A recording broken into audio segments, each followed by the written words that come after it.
জীবনটা আসলে খুব আজব, তাই না? কিছু মানুষ বাইরে থেকে একদম পরিপাটি ঠিকঠাক, আর কিছু জিনিস দূর থেকে খুব সাধারণ মনে হয়, কিন্তু কাছে গেলে ওগুলোতেই শান্তিটা বেশি পাওয়া যায়। আসসালামু আলাইকুম এভরিওয়ান, আশা করছি ভালো আছেন।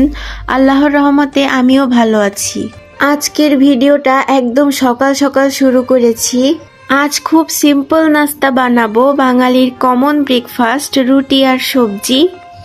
সকালে খুব ভারী কিছু আমার একদমই ভালো লাগে না। এই যে সবজিগুলো কেটে নিচ্ছি, এগুলা ভাজি করব, সাথে রুটি বানিয়ে নিব।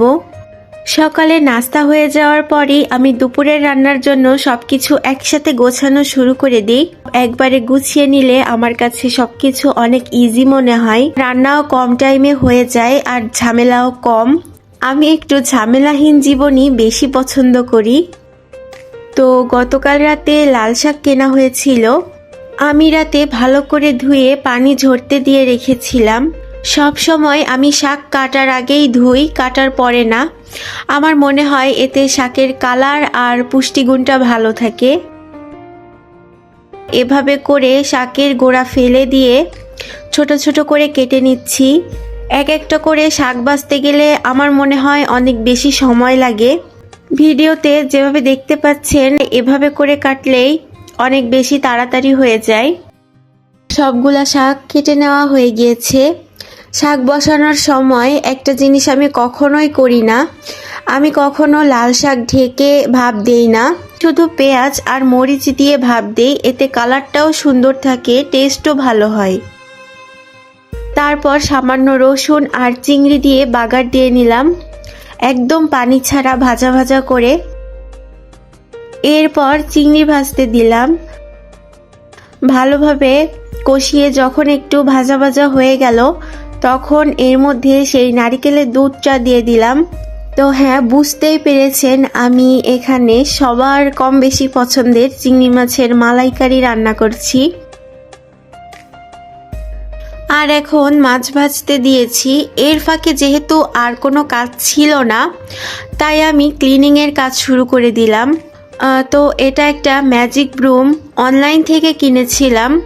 সত্যি বলতে এটা কেনা আমার লাইফের বেস্ট ডিসিশনগুলোর মধ্যে একটা ছিল।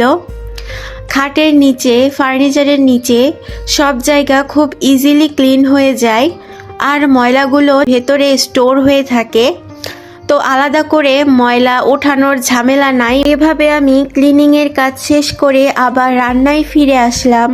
আজকে আরেকটা মজার রেসিপিও ছিল, সেটা হলো শিমের বিচি দিয়ে মাছ ভুনা। এটা আমাদের বাসায় খুবই পছন্দ করে। আমি খুবই নামমাত্র মশলা ব্যবহার করি, কিন্তু টেস্টটা এমন হয় যে বলার মতো না।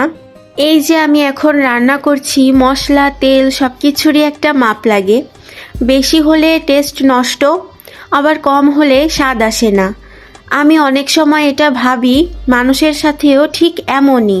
আমাদের লাইফে আমরা কাদেরকে রাখবো আর কাদেরকে একদমই রাখবো না, সেটা আসলে আমাদের উপরই পুরোপুরিভাবে ডিপেন্ড করে। আমরা অনেক সময় দূর থেকেই অনেক কিছু দেখে জাজ করে ফেলি যে এই জায়গাটাই আমার জন্য, বা এখান থেকে আমি ভালোবাসা পেতে পারি। কিন্তু একটা সময় গিয়ে বোঝা যায় মানসিক শান্তি নষ্ট করার জন্য শুধু ওই একটা জায়গায় যথেষ্ট। আসলে জীবনে সবাইকে জায়গা দেওয়া মানে কি ভালো মানুষ হওয়া? ঘরকে সুন্দর করতে গেলে যেমন অপ্রয়োজনীয় জিনিস সরিয়ে দেই, তেমনি জীবনের ছন্দকে ঠিক রাখতে গেলেও অপ্রয়োজনীয় মানুষদেরকে সরিয়ে দেওয়া উচিত। যাই হোক, আমার রান্নাও প্রায় শেষের দিকে। সাথে আমি বেশি করে টমেটো আর ধনিয়া পাতা দিয়ে পাতলা ডাল রান্না করেছিলাম। বিকালের দিকে আমি ব্যালকনিতে গিয়ে একটু একা বসে সময় কাটালাম।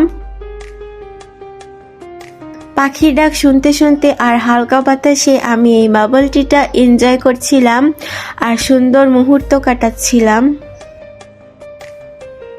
সন্ধ্যার পরে মার্কেটে গিয়েছিলাম।